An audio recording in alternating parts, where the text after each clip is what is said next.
Ancient Indian history में आज हम लोग देखेंगे प्रागैतिहासिक काल। सबसे पहले ये कंफ्यूजन दूर कर लें, प्रागैतिहासिक काल किसको कहते हैं, आद्य ऐतिहासिक काल किसको कहते हैं और ऐतिहासिक काल किसको कहते हैं। जिस काल का लिखित विवरण हमारे पास मौजूद नहीं होता है उन्हें प्रागैतिहासिक काल कहते हैं। जैसे पाषाण काल। जिस काल का लिखित विवरण हमारे पास मौजूद तो है लेकिन उसका अर्थ स्पष्ट नहीं हो सका है उसको कहते हैं आद्य ऐतिहासिक काल। लेकिन जिस काल का लिखित विवरण हमारे पास मौजूद है उन काल को क्या कहते हैं, ऐतिहासिक काल।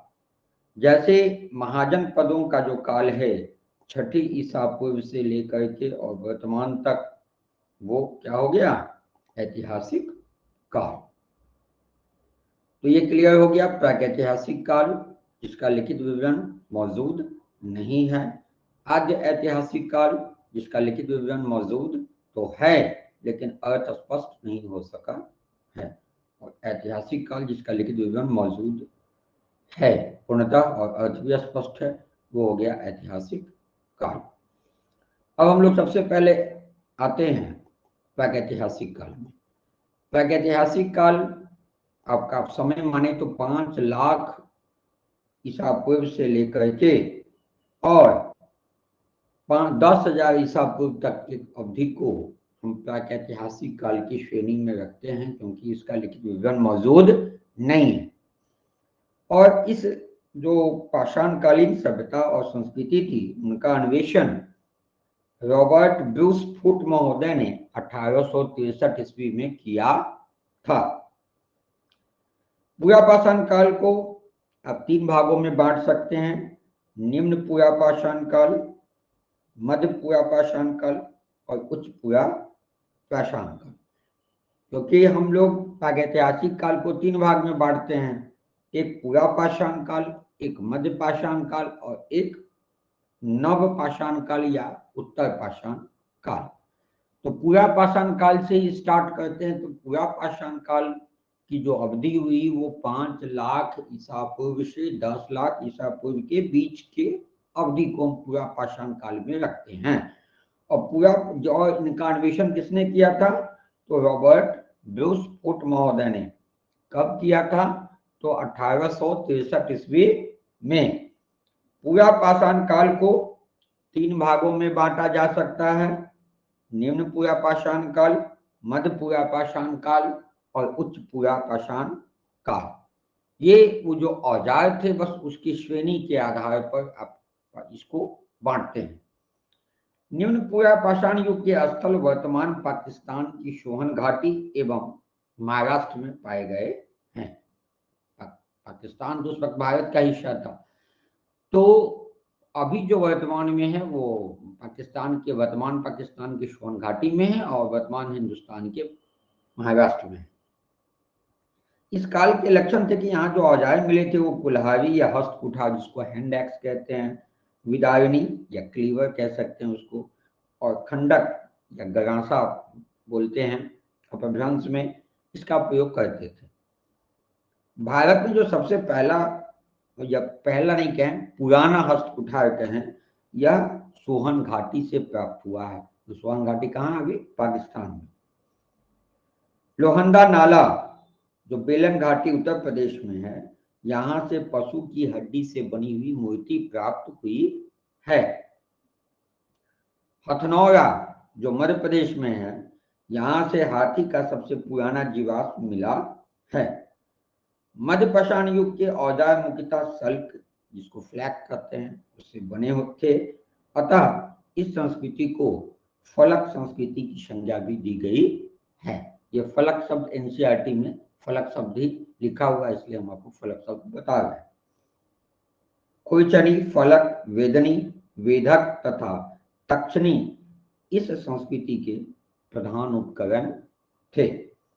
पूरा पाषाण काल में आग का आविष्कार हुआ, जबकि नवपाषाण काल में पहिए का आविष्कार हुआ।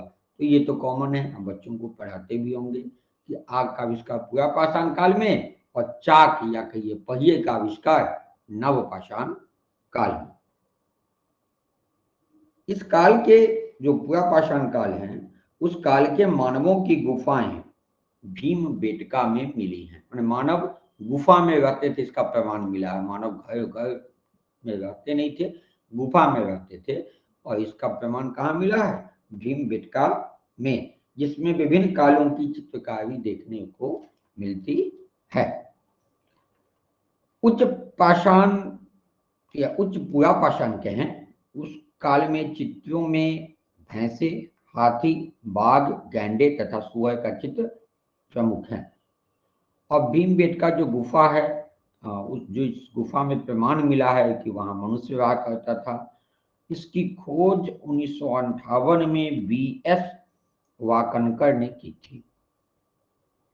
तो जो भीमबेटका गुफा है उसकी खोज 1858 ईस्वी में BS वाकनकर महोदय ने की थी। तो इसको आप एक बार शॉर्ट में देख लें कि पुरापाषाण युग में निम्न पुरापाषाण युग सोहन घाटी पाकिस्तान, जो पाकिस्तानी पंजाब कह सकते हैं उसको, सोहन घाटी से, और बेलन घाटी जिला मिर्जापुर उत्तर प्रदेश में है। मध्य पाषाण कालीन युग के अवशेष सोहन घाटी, बेलन घाटी, नर्मदा घाटी और तुंगभद्रा घाटी से प्राप्त हुए हैं, जबकि उत्तर पाषाण युग के अवशेष बेलन घाटी, छोटानागपुर पठार, मध्य भारत, नागपुर, गुजरात, महाराष्ट्र, कर्नाटक और आंध्र प्रदेश से प्राप्त हुए हैं। तो ये हम लोग मोटे तौर पर शॉर्ट में जान गए पुरापाषाण काल को, जिसका अवधि माना जाता है 5 लाख ईसा पूर्व से 10,000 ईसा पूर्व के मध्य। अब आते हैं मध्य पाषाण काल। मध्य पाषाण काल की अवधि 10,000 ईसा पूर्व से 6,000 ईसा पूर्व के बीच मानी जाती है। अब इसमें कई तरह की सभ्यताएं रही हैं। यह काल पुरापाषाण काल तथा नवपाषाण काल दोनों की सम्मिश्रित विशेषताओं का प्रदर्शन करता है, क्योंकि पुरापाषाण के बाद आया और नवपाषाण काल से जस्ट पहले था। इस काल के लोग शिकार करके, मछली पकड़ के तथा खाद्य वस्तुएं बटोर कर अपना आहार करते थे, पेट भरते थे। मध्य पाषाण काल में पाषाण के लघु उपकरण बनाए जाते थे। भारत में जो सबसे पहला लघु पाषाण उपकरण 1867 ईस्वी में विंध्य क्षेत्र में CL कालाइल द्वारा खोजा गया है। विंध्याचल क्षेत्र में CL कालाइल द्वारा खोजा गया। कब? 1867 में।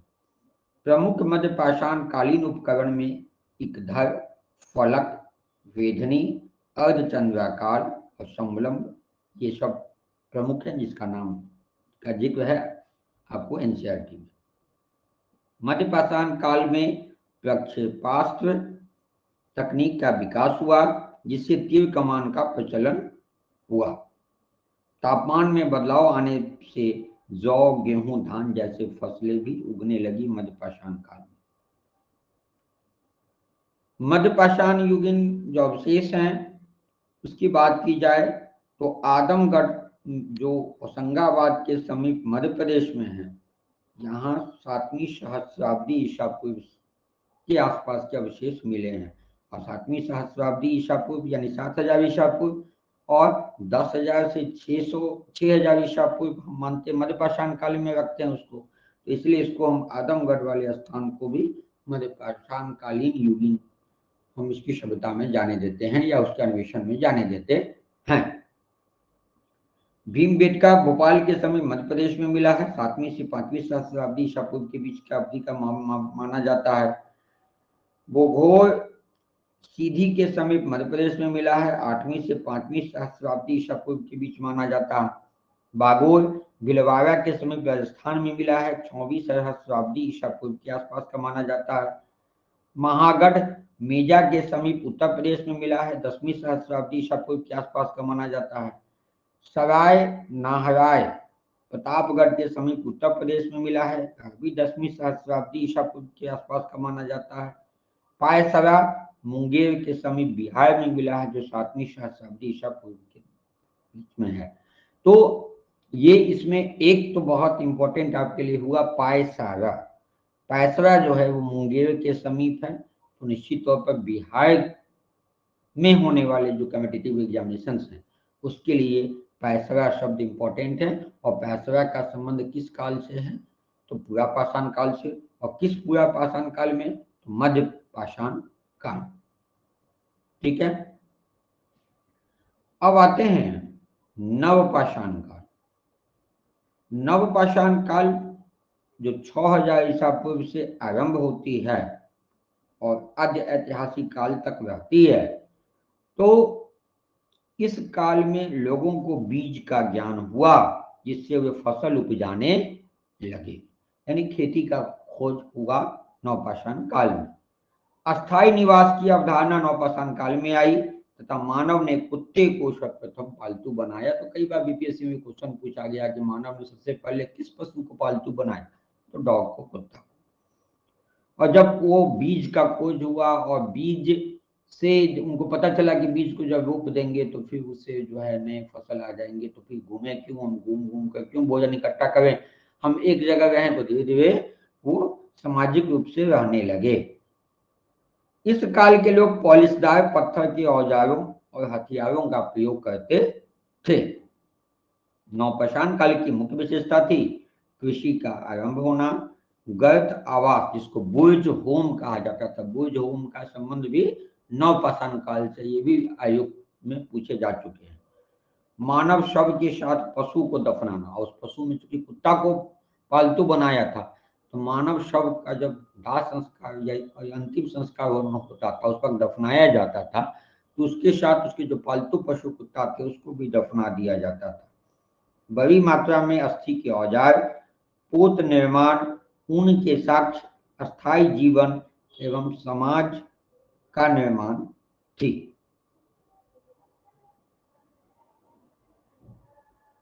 अब आते हैं आद्य ऐतिहासिक काल। ये हम लोग जान गए पूरा पाषाण काल में हम लोग, पूरा पाषाण काल में क्या हुआ, तो पुराने किस्म के औजार थे और आग का खोज हो गया था। मध्य पाषाण काल में लोग मछली पकड़कर शिकार करके अपना पेट भरते थे और धीरे धीरे फसल उगने लगी थी गेहूं जौ की, लेकिन ये ध्यान में उनको नहीं आया था, ये आपसे नहीं हुआ था कि इसको पुनः रोप देंगे तो नया फसल उग जाएगा। ये कब आया, नवपाषाण काल में। अवधि आप ध्यान में रखेंगे, पूरा पाषाण काल का जो अवधि है वो अवधि माना जाता है 5 लाख से 10,000 ईसा पूर्व। जो मध्य पाषाण है 10,000 ईसा पूर्व से 6,000 ईसा पूर्व, और नवपाषाण 6,000 ईसा पूर्व के बाद। तो इसमें आप 6,000 ईसा पूर्व से 2200 ईसा पूर्व तक मान सकते हैं, क्योंकि 2200 ईसा पूर्व में आद्य ऐतिहासिक काल आ जाता है। ठीक, तो अब आद्य ऐतिहासिक काल में आते हैं, यानी इस काल का विवरण तो मिला है लेकिन इसके अर्थ बहुत अच्छे से स्पष्ट नहीं हो पाए हैं। आद्य ऐतिहासिक काल को 2 भागों में बांट सकते हैं, ताम्र पाषाण काल और अहर संस्कृति। ठीक है, या ताम्र पाषाण काल ही रखें, तब एक डाल दें लौ का। ताम्रयुगीन सभ्यता और लौह युगीन सभ्यता कई बुक्स में पढ़े होंगे, तो उसी कंसेप्ट को लेकर चले तो ज्यादा क्लियर रहेगा। ताम्र पाषाण काल को आप 2200 ईसा पूर्व से 700 ईसा पूर्व के आसपास मान सकते हैं, और लौह जो काल है या लौह युगीन जो सभ्यता है वो 1000 ईसा पूर्व से 600 ईसा पूर्व के आसपास का मान सकते हैं। अब ताम्र जो काल है ताम्र पाषाण काल, इसमें 2200 ईसा पूर्व से 700 ईसा पूर्व, इसमें अहर संस्कृति भी आता है 2200 ईसा पूर्व से 1500 ईसा पूर्व। मालवा आता है 1700 ईसा पूर्व से 1200 ईसा पूर्व। जोखे या जोयबे संस्कृति आती है जो महाराष्ट्र में है 1400 ईसा पूर्व से 700 ईसा पूर्व। और लौह काल या महापाषाण संस्कृति 1000 ईसा पूर्व और लौह काल 1000 से 600 ईसा पूर्व। शॉर्ट में इसको जान ले, जो इंपॉर्टेंट है कि ताम्र पाषाण काल मुख्यतः ग्रामीण संस्कृति थी और इसे कृषक संस्कृति या पशु चरिक संस्कृति एवं क्षेत्रीय संस्कृति भी कहा जाता है। ताम्र पाषाण कालीन लोग तांबे और पाषाण का साथ साथ प्रयोग करते थे। मतलब पाषाण हो गया पत्थर, तांबे, तांबा समझ गए।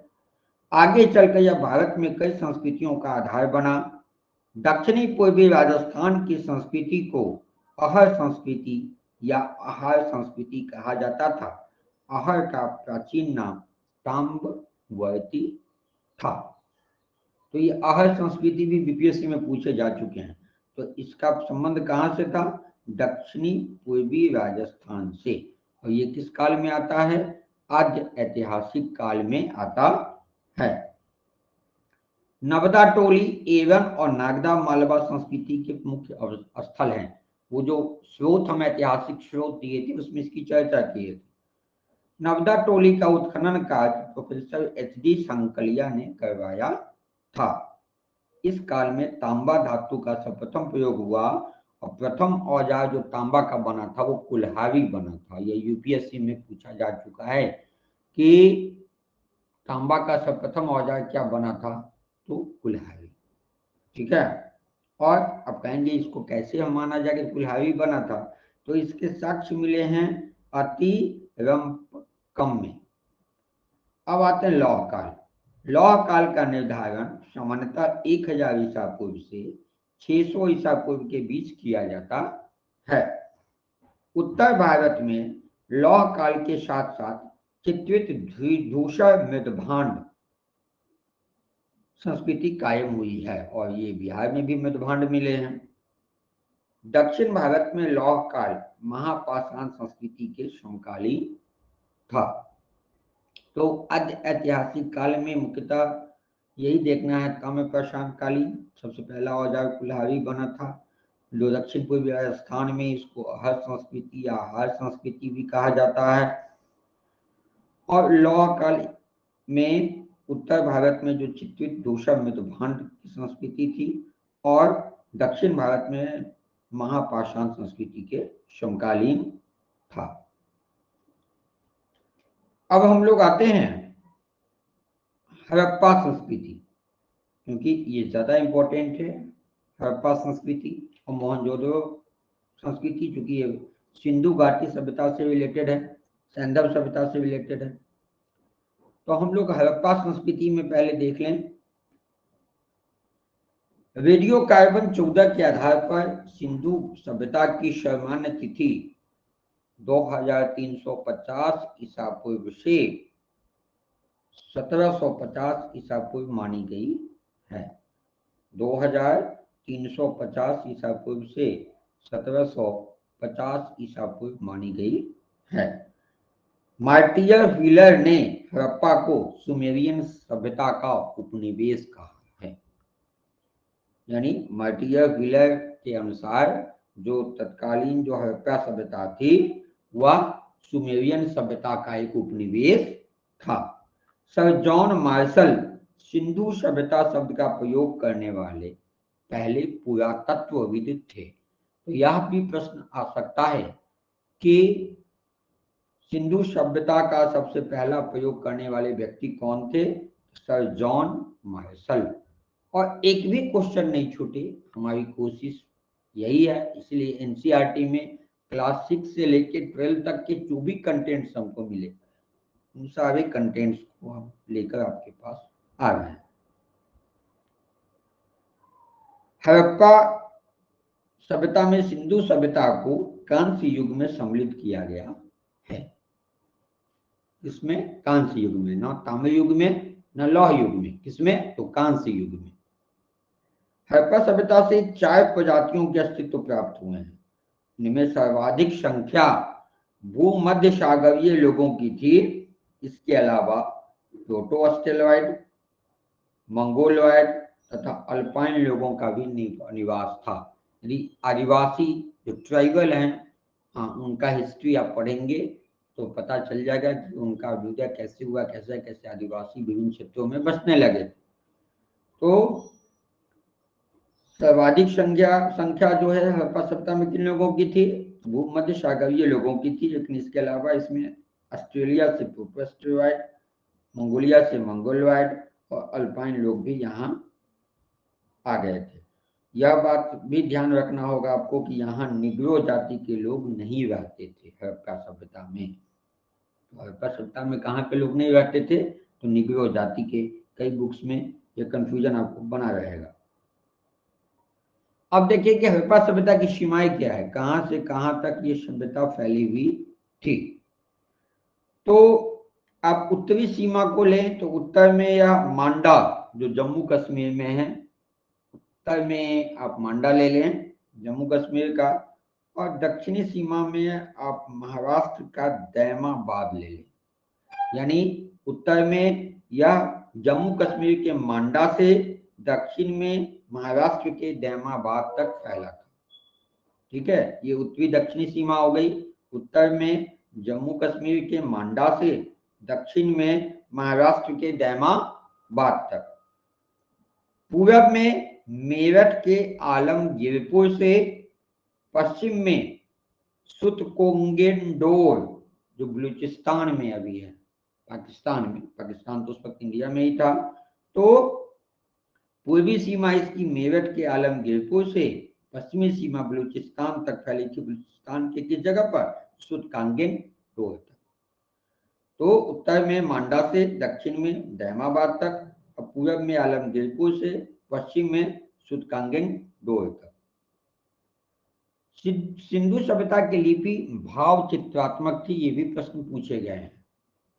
और यह लिपि दाईं से बाईं ओर और फिर बाईं से दाईं ओर लिखी जाती थी। जैसे उर्दू लिखाता है दाएं से बाएं, तो दाएं से बाएं लिखा था, फिर वो दाएं जाता है, फिर बाएं आता है। जैसे हम लोग लिखते हैं देवनागरी लिपि तो बाएं से दाएं लिखते हैं, और फिर बाएं से दाएं लिखे, जहां खत्म हुआ फिर बाएं आए। लेकिन वो जो लिपि थी वो यहाँ से यहाँ आती थी और फिर यहाँ से यहाँ जाती थी, और इस लिपि को कहा जाता था भाव चित्रात्मक। सिंधु सभ्यता के लोगों ने नगरों तथा घरों के विन्यास के लिए ग्रिड पद्धति अपनाई थी। घरों के दरवाजे और खिड़कियां सड़क की ओर न खुलकर पीछे की ओर खुलते थे। लेकिन एक नगर ऐसा है लोथल, ये भी ध्यान रखेंगे, लोथल नगर के घरों के दरवाजे मुख्य सड़क की ओर खुलते थे। यानी सिंधु सभ्यता में बाकी सभी के दरवाजे पीछे की ओर खुलते थे, लेकिन एक लोथल नगर ऐसा मिला है जहां के घरों के दरवाजे मुख्य सड़क की ओर खुलते थे। सिंधु घाटी सभ्यता की जो मुख्य फसलें थी वो गेहूं और जौ थी। माप की इकाई जो एक अवशेष मिला है उसके हिसाब से अनुमान लगाया जाता है कि 16 की थी, या 16 के अनुपात में थी माप की इकाई। मोहनजोदड़ो से प्राप्त अन्नागार सैंधव सभ्यता की सबसे बड़ी इमारत है। सैंधव सभ्यता की सबसे बड़ी इमारत है मोहनजोदड़ो से प्राप्त अन्नागार। मोहनजोदड़ो से प्राप्त बृहत स्नानागार एक प्रमुख स्मारक है, जिसके मध्य स्थित स्नान कुंड लगभग 12 मीटर, आप एक्यूरेट कहें तो 11.88 मीटर लंबा, 7.01 मीटर चौड़ा एवं 2.43 मीटर गहरा है। तो मोहनजोदड़ो से एक बृहत स्नानागार मिला है, और वो इमारत जो है वो स्मारक है, वो स्नान कुंड की लंबाई कितनी है 11.88 मीटर, चौड़ाई कितनी है 7.01 मीटर, और गहराई कितनी है 2.43 मीटर। सैंधववासी मिठास के लिए शहद का प्रयोग करते थे, उस पर रसगुल्ला और ये सब मिठाई तो होता नहीं था। और हड़प्पा समिति का शासन संभवतः वर्णिक वर्ग के हाथों में था। पिगट ने हड़प्पा एवं मोहनजोदड़ो को विस्तृत साम्राज्य की जुड़वा राजधानी कहा है। किसने? पिगट ने हड़प्पा एवं मोहनजोदड़ो को विस्तृत साम्राज्य की जुड़वा राजधानी कहा है। सिंधु घाटी सभ्यता के लोग धरती को उर्वरता की देवी मानकर उसकी पूजा किया करते थे। वृक्ष पूजा एवं शिव पूजा के प्रचलन के साक्ष्य भी सिंधु घाटी सभ्यता से मिलते हैं। स्वास्तिक चिन्ह जो हम लोग बनाते हैं किसी शुभ अवसर पर, तो स्वास्तिक चिन्ह भी ऐसा माना जाता कि यह हड़प्पा सभ्यता की ही देन है। सिंधु सभ्यता के नगरों में किसी भी मंदिर के अवशेष नहीं मिले हैं, लेकिन भूमि की पूजा किया करते थे, इसका प्रमाण मिला है। सिंधु घाटी के लोग पशुपति की पूजा भी करते थे। सिंधु सभ्यता में मातृ देवी की उपासना सर्वाधिक प्रचलित थी, यानी मातृ देवी, पशुपति और भूपति। साथ में शिव पूजा और वृक्ष पूजा का भी प्रमाण मिला है। पशुओं में कुबर वाला सांड इस सभ्यता के लोगों के लिए विशेष पूजनीय था। क्योंकि पशुपति की पूजा भी करते थे तो कुबर वाले सांड को भी पूजते थे। शवों को जलाने एवं गाड़ने दोनों प्रथाएं प्रचलित थी। हड़प्पा में शवों को दफनाने की प्रथा थी, जबकि मोहनजोदड़ो में जलाने की प्रथा विद्यमान थी। हड़प्पा में शव को दफनाया जाता था, जबकि मोहनजोदड़ो में जलाया जाता था। लेकिन आपको पूछे लोथल और कालीबंगा, तो यहाँ दोनों प्रथाओं का प्रमाण मिला है। यहाँ पे जलाने का भी प्रमाण मिला है और दफनाने का भी प्रमाण मिला है। आग में पकी हुई मिट्टी को टेराकोटा कहते थे। टेराकोटा ये भी बीपीएससी में आ चुका है। हड़प्पा संस्कृति के सर्वाधिक स्थल गुजरात में मिले हैं। कहाँ मिले हैं? गुजरात में। और मतलब ये आज़ादी के बाद की बात किया जाए तो आज़ादी के बाद वो पाकिस्तान को अगर छोड़ दिया जाए, जैसे पाकिस्तान में मिले थे, लेकिन अभी भारत की बात की जाए तो गुजरात में मिले हैं। सिंधु घाटी के लोगों की एक महत्वपूर्ण रचना नृत्य करती हुई बालिका की मूर्ति है, जो कांसे से बनी हुई है। और मोहनजोदड़ो का नाम ही है मुर्दों का टीला, अर्थ होता है शाब्दिक अर्थ। सिंधु घाटी सभ्यता की जो लिपि थी, उस लिपि में 64 मूल चिन्ह तथा 250 से 400 तक अक्षर सम्मिलित हैं। चिन्ह कितने थे? मूल चिन्ह 64 और अक्षर कितने? 250 से 400। और लिपि में जो सर्वाधिक प्रचलित चिन्ह थी वह मछली की। सैंधव सभ्यता के विनाश का कारण माना जाता है कि बाढ़ था, लेकिन कई लोगों का मत अपना अपना अलग अलग है। हड़प्पा तथा मोहनजोदड़ो की खुदाइयों से पता चलता है कि कई बार इन नगरों का पुनर्निर्माण किया गया था। अब सैंधव सभ्यता के जो प्रमुख स्थल हैं उससे भी प्रश्न आते हैं, तो हम उसकी भी चर्चा कर लेते हैं ताकि कोई प्रश्न छूटे नहीं। सबसे पहले हड़प्पा सभ्यता की जो उत्खनन करता थे दयाराम साहनी, इन्होंने 1921 ईस्वी में रावी के बाएं तट पर, जो पाकिस्तान के मंटगोमरी जिला में है, वहां हड़प्पा सभ्यता की खोज की थी। किसने? दयाराम साहनी ने। कब? 1921 ईस्वी में। कहा? तो पाकिस्तान के मंटगोमरी जिला में, क्योंकि पाकिस्तान उस वक्त भारत का हिस्सा था। और यह स्थित कहाँ है? रावी नदी के बाएं तट पर। अब आते हैं मोहनजोदड़ो की खोज 1922 में राखाल दास बनर्जी ने की थी। कहाँ? सिंधु नदी के बाएं तट पर। और नदी घाटी सभ्यता क्लियर होगा कि नदी के बिना, नदी से ही पानी का स्रोत था और पानी के बिना तो जीवन संभव नहीं है। तो सिंधु नदी के बाएं तट पर मोहनजोदड़ो की खोज हुई और रावी के बाएं तट पर हड़प्पा सभ्यता मिला। मोहनजोदड़ो की खोज किया है किसने? राखाल दास बनर्जी ने 1922 में, और हड़प्पा सभ्यता का खोज किया है दयाराम साहनी ने 1921 में। मोहनजोदड़ो सभ्यता जो है वो पाकिस्तान सिंध प्रांत जो अभी है उसके लड़काना जिला में है, और जो हड़प्पा सभ्यता है वो पाकिस्तान के मंटगोमरी जिला में। तो दोनों अभी वर्तमान में पाकिस्तान में चला गया है। अब आते हैं चन्हूदड़ो। चन्हूदड़ो की जो सिंधु नदी के पास है, सिंध प्रांत में, पाकिस्तान के सिंध प्रांत में, इनकी खोज गोपाल मजुमदार ने की थी 1931 में, और फिर 1935 से 36 में मैके ने की थी। इनके चन्हूदड़ो की 1931 में किसने? गोपाल मजुमदार ने। अब आते हैं आपको कालीबंगन। कालीबंगन घग्गर नदी के किनारे मिला, जो राजस्थान के हनुमानगढ़ जिला में, राजस्थान के हनुमानगढ़ जिला में घग्गर नदी के किनारे कालीबंगन मिला है।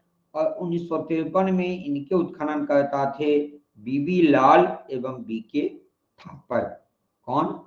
बीबी लाल एवं बीके थापर। किस सभ्यता की? तो कालीबंगन की। किस नदी के किनारे मिला? तो घग्गर नदी के किनारे मिला, जो कहाँ है अभी?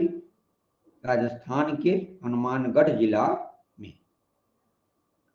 अब आते हैं चोट दीजी। ये चोट दीजी के उत्खननकर्ता फजल अहमद थे। 1953 में इन्होंने उत्खनन का कार्य करवाया था।